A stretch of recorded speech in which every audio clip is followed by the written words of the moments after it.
कि एक राजा था जिसके एक बेटी थी। बेटी की मां मर गई थी और राजा ने दूसरी शादी कर ली थी। लड़की की सौतेली मां लड़की से बहुत जलती थी और हमेशा राजा को उसके बारे में कुछ न कुछ बुरा भला कहती रहती थी। उधर लड़की बेचारी हमेशा अपने बारे में सफाई देती रहती, पर उसकी सौतेली मां उसके पिता से इतनी ज्यादा बुराई करती कि हालांकि राजा अपनी बेटी को बहुत ज्यादा प्यार करता था, पर फिर भी उसकी सौतेली मां की बुराइयों से तंग आकर उसने उसको छोड़ दिया था। एक दिन उसने रानी को कह दिया था कि वो लड़की को कहीं दूर भेज दे, पर वो उसको ऐसी जगह भेजे जहां वो आराम से रह सके, क्योंकि वो ये बिल्कुल नहीं चाहेगा कि उसकी बेटी के साथ कोई बुरा बर्ताव करे। सौतेली मां बोली, तुम उसकी चिंता न करो। सो सौतेली मां ने उसको एक किले में रखवा दिया जो एक जंगल में था। उसके साथ के लिए रानी ने कुछ दासियां वहां रख दी और उनको कह दिया कि वे उसको वहां से कहीं बाहर न जाने दे, यहां तक कि खिड़की से भी बाहर न झांकने दे।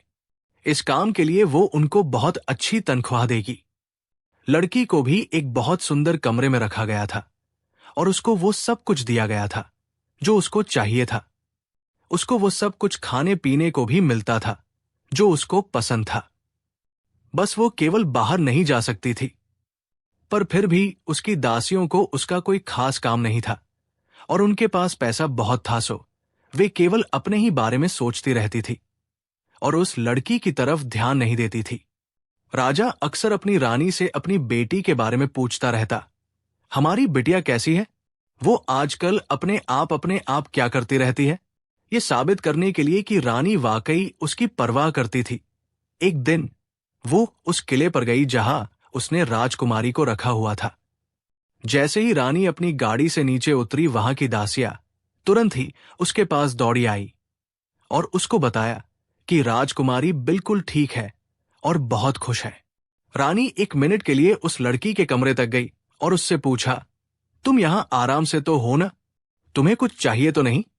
मैं देख रही हूं कि तुम ठीक ही हो। मुझे लग रहा है कि तुमको गांव की हवा भा गई है। खुश रहो। अच्छा, बाय बाय। कहकर वो वहां से चली गई। उसने जाकर राजा को बता दिया कि उसने पहले कभी उसकी बेटी को इतना खुश नहीं देखा था। पर इसके विपरीत वो लड़की कमरे में अकेली ही रहती थी, क्योंकि उसकी दासियां तो अपने आप में इतनी मग्न थी कि वे उसको कहीं दिखाई ही नहीं देती थी। सो वो बेचारी अपना सारा समय खिड़की में ही बैठकर गुजारा करती थी। वो वहां खिड़की पर झुकी हुई खड़ी रहती। कभी कभी वह इस तरह से खड़ी रहने में इतनी खो जाती कि उसको अपनी कोहनियों के नीचे तकिया रखने का भी ध्यान नहीं रहता, क्योंकि उसकी कोहनियां खिड़की पर ही रहती थी, तकिए पर नहीं। इसलिए उसकी कोहनियों पर दाग पड़ गए थे। उसकी ये खिड़की जंगल की तरफ खुलती थी, सो वो लड़की सारा दिन या तो जंगल के पेड़ों की पत्तियां ही देखती रहती, या फिर बादल, और या फिर नीचे शिकारियों के जाने के रास्ते। एक दिन शिकारियों के उस रास्ते पर एक राजकुमार एक जंगली सुअर का पीछा कर रहा था। जब राजकुमार उस किले के पास आया तो उसने देखा कि उस किले की चिमनी से तो धुआं निकल रहा है। जहां तक उसे याद पड़ता था, वो किला तोए न जाने कब से वहां खाली पड़ा हुआ था। फिर आज इसमें से ये धुआं कैसे निकल रहा है? उसने सोचा, लगता है यहां कोई रहने आ गया है। सो उसने मुड़कर पीछे देखा तो उसने देखा कि उस किले की एक खिड़की पर एक लड़की बैठी है। उसको देखकर वो मुस्कुरा दिया। लड़की ने भी उसको देखा। वो पीले रंग की शिकारियों वाली पोशाक पहने था। उसके हाथ में एक बंदूक थी और वो उसकी तरफ देखकर मुस्कुरा रहा था। सो वो भी उसकी तरफ देखकर मुस्कुरा दी। पूरे 1 घंटे तक वे एक दूसरे की तरफ देखकर मुस्कुराते रहे और एक दूसरे के लिए झुकते रहे। वे दोनों आपस में इतनी दूर थे कि उनके पास एक दूसरे से बात करने का कोई तरीका नहीं था। सो कुछ देर बाद वो राजा वहां से चला गया। अगले दिन शिकार का बहाना करके वो राजकुमार फिर से उधर की तरफ आ निकला। उस दिन वे लोग एक दूसरे को 2 घंटे तक देखते रहे। अब की बार मुस्कुराहटों और झुकने के अलावा उन्होंने अपने अपने दिलों पर भी हाथ रखा और फिर वे काफी देर तक अपने अपने रूमाल हिलाते रहे। तीसरे दिन वो राजकुमार वहां 3 घंटे रहा। उस दिन उन्होंने एक दूसरे की तरफ हवाई चुंबन भी फेंके। पर चौथे दिन जब वह फिर वहां आया तो एक जादूगरनी उन दोनों को एक पेड़ के पीछे से छिपकर देख रही थी। उनको देखकर वो हो करके हंस पड़ी। राजकुमार बोला, अरे तुम हंस क्यों रही हो? इसमें हंसने की क्या बात है? जादूगरनी बोली, हंसने की क्या बात है? अरे दो प्रेमी जो आपस में इतना प्यार करते हैं, वे कितने बेवकूफ हैं कि वे इतने दूर हैं। क्या ये हंसी की बात नहीं है? राजकुमार बोला, तो क्या तुम ये जानती हो कि मैं उसके पास तक कैसे पहुंच सकता हूं? जादूगरनी बोली, मुझे तुम दोनों अच्छे लगते हो, इसलिए मैं तुम्हारी सहायता जरूर करूंगी। मैं तुम लोगों को जरूर मिलाऊंगी। कहकर वो किले की तरफ गई और जाकर उसका दरवाजा खटखटाया।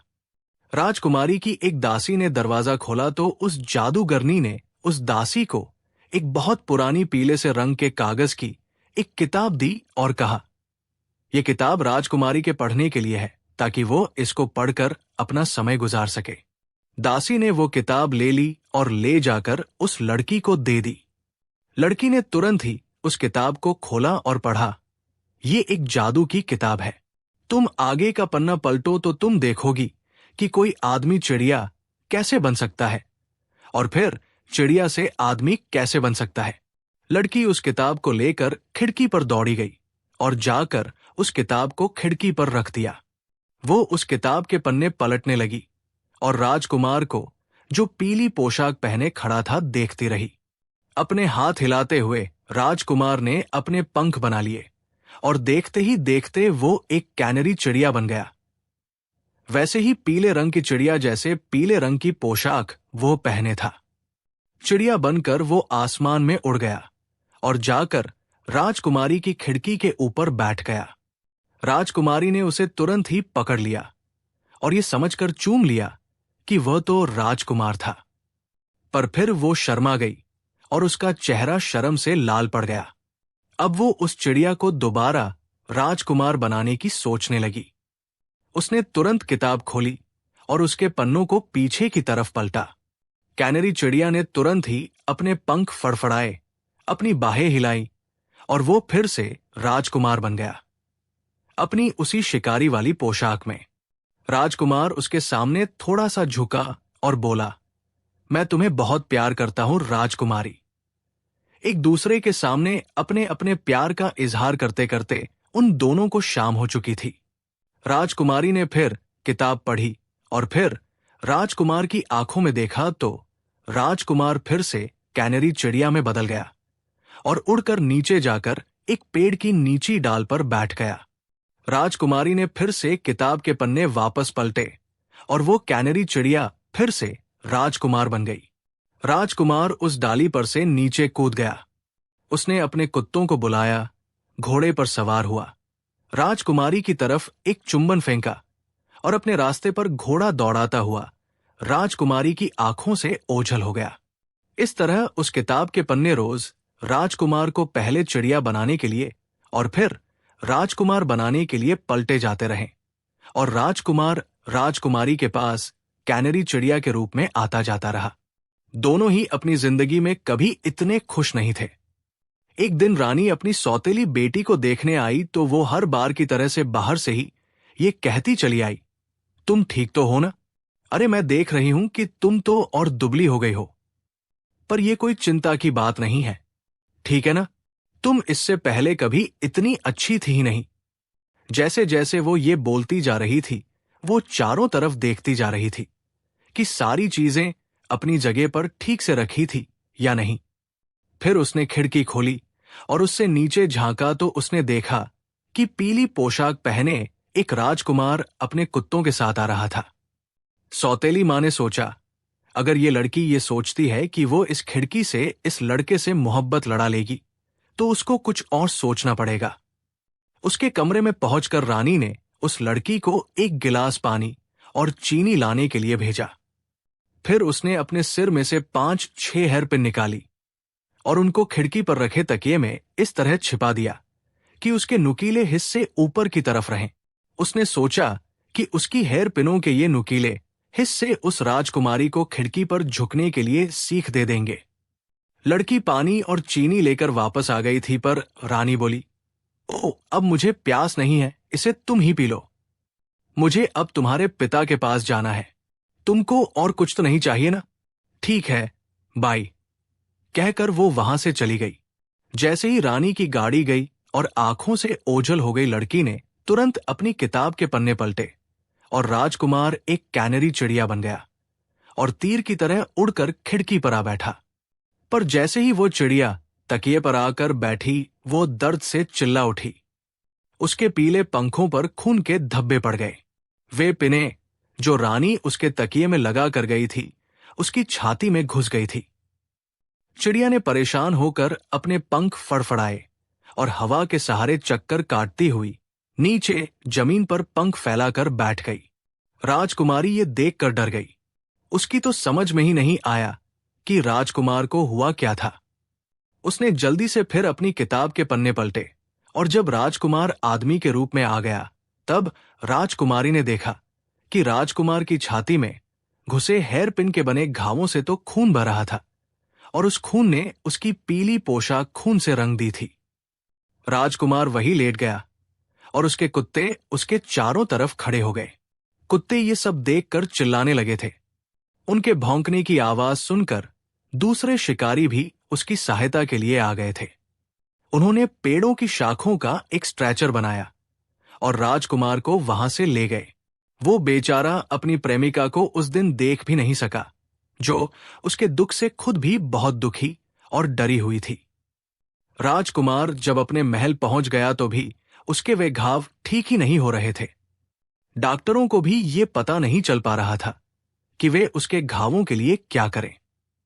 ये देखकर राजा ने सब जगह ढिंढोरा पिटवा दिया कि जो कोई उसके बेटे का इलाज करेगा वो उसको मालामाल कर देगा, पर इसके बावजूद कोई कोशिश करने भी वहां नहीं आया। इधर राजकुमारी के मन में राजकुमार को देखने की इच्छा बहुत बढ़ गई। उसने अपने बिस्तर की चादर को लंबी पट्टियों में काटा और उनको आपस में जोड़कर एक लंबी रस्सी बना ली। फिर एक रात को वो अपनी ऊंची मीनार से नीचे उतरी और उस शिकारियों वाले रास्ते पर चल पड़ी, पर घने अंधेरे की वजह से और भेड़ियों की चिल्लाहट से डरकर उसने तय किया कि वो सुबह होने का इंतजार करेगी। रात बिताने के लिए उसने एक पुराना ओक का पेड़ ढूंढा जिसका तना खोखला था। वो उसके अंदर घुस गई और थकी होने की वजह से जल्दी ही सो गई। जब उसकी आंख खुली तब भी घुप अंधेरा ही था, पर उसको लगा कि उसने किसी के सीटी बजाने की आवाज सुनी थी। उसी सीटी से उसकी आंख खुली थी। उसने उसे फिर सुनने की कोशिश की तो उसे वो आवाज फिर से सुनाई दी। फिर उसने तीसरी चौथी सीटी की आवाजें भी सुनी और फिर उसने 4 मोमबत्तियों की रोशनी भी आगे बढ़ती देखी। वे चारों जादूगरनी थी जो चारों दिशाओं से आ रही थी और उसी पेड़ के नीचे अपनी मीटिंग करने वाली थी। राजकुमारी छिपकर उनको देखती रही। उन्होंने आकर एक दूसरे से कहा, आह आह। फिर उन्होंने उस पेड़ के नीचे आग जलाई और आग की गर्मी लेने के लिए उस आग के चारों तरफ बैठ गई। खाने के लिए उन्होंने 2 चिमगादड़ भुनी। जब उन्होंने पेट भर खाना खा लिया तो उन्होंने एक दूसरे से पूछना शुरू किया कि उन्होंने दुनिया में क्या क्या मजेदार चीजें देखी। एक जादूगरनी बोली, मैंने तुर्की का सुल्तान देखा जो अपने लिए 20 नई पत्नियां लेकर आया है। दूसरी जादूगरनी बोली, मैंने चीन का बादशाह देखा जिसकी तो चोटी ही 3 गज लंबी है। तीसरी जादूगरनी बोली, मैंने तो आदमियों को खाने वाला राजा देखा जिसने अपने घर की देखभाल करने वाले को ही खा लिया था। चौथी जादूगरनी बोली, मैंने इसी देश के राजा को देखा जिसका बेटा बीमार है और उसे कोई ठीक नहीं कर पा रहा है क्योंकि उसका इलाज तो केवल मुझे ही पता है। तीनों जादूगरनियां एक साथ बोली, और वो इलाज क्या है? वो जादूगरनी बोली, उस राजकुमार के कमरे के फर्श की एक टाइल कुछ ढीली है। बस किसी को यह करना है कि उस ढीली टाइल को वहां से उठाना है। उसके नीचे एक शीशी रखी है जिसमें एक मरहम है। उस मरहम को उसके घावों पर लगा देने से उसका हर घाव भर जाएगा। ये सुनकर राजकुमारी खुशी से चिल्लाना चाहती थी, पर उसने किसी तरीके से अपने आप को ऐसा करने से रोक लिया। जब चारों ने अपनी अपनी कहानी सुना दी और भी जो कुछ कहना था कह दिया, तो वे सब वहां से चली गईं।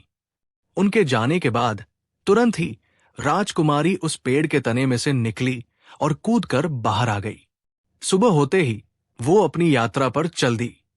सबसे पहले वो एक इस्तेमाल की हुई चीजों को बेचने वाले के पास गई और वहां से एक डॉक्टर का पुराना गाउन और एक चश्मा खरीदा और जाकर शाही महल का दरवाजा खटखटाया। उसने कहा कि वो एक डॉक्टर है और राजकुमार का इलाज करने आया है, पर एक छोटे से डॉक्टर को और उसके पास न के बराबर डॉक्टर का सामान देखकर महल के चौकीदार उसको महल के अंदर घुसने ही नहीं दे रहे थे। पर राजा ने कहा, ये मेरे बेटे को क्या नुकसान पहुंचा सकता है, इसलिए इसको अंदर आने दो। राजा का हुक्म मानकर चौकीदार लोग उसको अंदर ले गए। डॉक्टर ने कहा कि उसको राजकुमार के कमरे में राजकुमार के साथ अकेला छोड़ दिया जाए ताकि वो उसका इलाज कर सके। सो उसको राजकुमार के साथ अकेला छोड़ दिया गया। अपने प्रेमी को कराहते और बेहोश सा देखकर राजकुमारी का दिल रो पड़ा।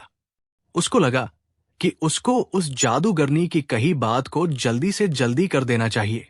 सो उसने कमरे के फर्श की वो ढीली टाइल ढूंढी और उसके नीचे रखी शीशी निकाल ली। उस शीशी के मरहम को उसने राजकुमार के सारे घावों पर मल दिया। जैसे जैसे वो मरहम राजकुमार के घावों पर मलती गई, तुरंत ही उसके वे घाव भरते चले गए। सब घावों पर मरहम लगाने के बाद उसके सारे घाव ऐसे भर गए जैसे कभी वहां कभी कुछ था ही नहीं। राजकुमारी ये देखकर बहुत खुश हुई। जब वो उसके सारे घाव भर चुकी तो उसका राजकुमार फिर पहले जैसा हो गया जैसा वो उसको देखा करती थी। अब वो शांति से सो रहा था, सो वो उसको कमरे में सोता छोड़कर बाहर आ गई। बाहर आकर वो बोली, मैजेस्टी, आपका बेटा अब हर खतरे से बाहर है। वो आराम से सो रहा है। राजा ने उस छोटे से डॉक्टर को बहुत बहुत धन्यवाद दिया और कहा, डॉक्टर, तुम जो चाहो सो मांग लो। तुमने मेरे बेटे की जान बचाई है। मेरे राज्य में जितना भी पैसा और दौलत है वो सब तुम्हारी है। डॉक्टर बोला, मुझे आपका पैसा और दौलत नहीं चाहिए। मुझे तो बस राजकुमार की ढाल दे दीजिए जिस पर शाही निशान बना हुआ है, और उसका दंड और उसकी वो पीली जैकेट दे दीजिए जिस पर खून लगा है। राजा ने उसकी वे तीनों चीजें उसको दे दी और वो डॉक्टर उन तीनों चीजों को लेकर वहां से चली गया। 3 दिन बाद राजकुमार फिर से शिकार पर गया। वो जंगल के बीच बने उस किले से गुजरा, पर उसकी हिम्मत नहीं हुई कि वह राजकुमारी की खिड़की की तरफ देखे भी। जब राजकुमारी ने यह देखा तो उसने तुरंत ही अपनी जादू वाली किताब उठा ली और उसके पन्ने पलटने शुरू किए। राजकुमार के पास कोई चारा नहीं था कि वह उस जादू को न मानता। वो तुरंत ही कैनरी चिड़िया बन गया और उड़कर उसके कमरे में चला गया। कमरे में पहुंचने के बाद राजकुमारी ने उस किताब के पन्ने फिर से पलटे और वो फिर से राजकुमार बन गया। राजकुमार ने कहा, मुझे जाने दो। क्या ये एक बार ही काफी नहीं है कि तुमने मुझे अपनी पिनों से गोद दिया, जिससे मुझे कितनी तकलीफ पहुंची है। सच तो ये था कि राजकुमार को अब उससे नफरत सी हो गई थी और अपनी हालत के लिए भी वो उसी को जिम्मेदार ठहरा रहा था। ये सुनकर तो राजकुमारी तो बेहोश होने वाली थी, पर वो बोली, पर तुम्हारी जान भी तो मैंने ही बचाई है। वो मैं ही हूं जिसने तुम्हें ठीक किया है। अगर मैं तुम्हारी ऐसी हालत करती तो मैं तुम्हारी जान क्यों बचाती। राजकुमार बोला, तुमने मेरी जान नहीं बचाई है। मेरी जान तो किसी विदेशी डॉक्टर ने बचाई है, जिसने मेरे पिता से उनकी कोई दौलत नहीं ली सिवाय मेरी ढाल के, जिसके ऊपर मेरे परिवार का निशान था, दंड के और मेरी खून के निशानों वाली जैकेट के। राजकुमारी ने तुरंत ही वे तीनों चीजें निकालकर राजकुमार के सामने रख दी। ये है वे तुम्हारी तीनों चीजें। वो डॉक्टर कोई और नहीं मैं ही थी, और वो पिने मेरी सौतेली मां की एक चाल थी। राजकुमार ने उसकी आंखों में देखा और वो कुछ बोल ही न सका। वो उसके पैरों पर पड़ गया और उसको बहुत बहुत धन्यवाद दिया। अब उसको वो पहले से भी ज्यादा प्यार करने लगा था। उसी शाम को उसने अपने माता पिता को बताया कि वो जंगल में बने किले में रहने वाली एक लड़की से शादी कर रहा है। उसके पिता ने कहा, तुम केवल एक राजा की लड़की से ही शादी करोगे। राजकुमार बोला, मैं केवल उस लड़की से शादी करूंगा जिसने मेरी जान बचाई है। राजा को उसकी बात माननी पड़ी, सो शादी की तैयारियां शुरू हो गई। राजकुमार के पिता ने बहुत सारे राजाओं और उनके परिवारों को बुलाया। राजकुमारी के माता पिता को भी बुलाया, पर उनको कुछ बताया नहीं गया। जब दुल्हन बाहर आई तो उसका पिता चिल्ला पड़ा, मेरी बेटी। राजकुमार के पिता ने पूछा, क्या मेरे बेटे की दुल्हन तुम्हारी बेटी है? पर उसने हमें बताया क्यों नहीं कि वो तुम्हारी बेटी है? राजकुमारी बोली, क्योंकि मैं अपने आप को उस पिता की बेटी ही नहीं मानती जिसने मेरी सौतेली मां के कहने से मुझे जेल में डाल दिया। उसने रानी की तरफ इशारा किया। अपनी बेटी पर किए गए जुल्म सुनकर राजा को अपनी बेटी पर दया आ गई और अपनी दूसरी पत्नी पर वो बहुत गुस्सा हुआ। घर आते ही उसने अपनी दूसरी पत्नी को जेल में डलवा दिया। ये शाही शादी खूब धूमधाम से हुई, सिवाय सौतेली मां के।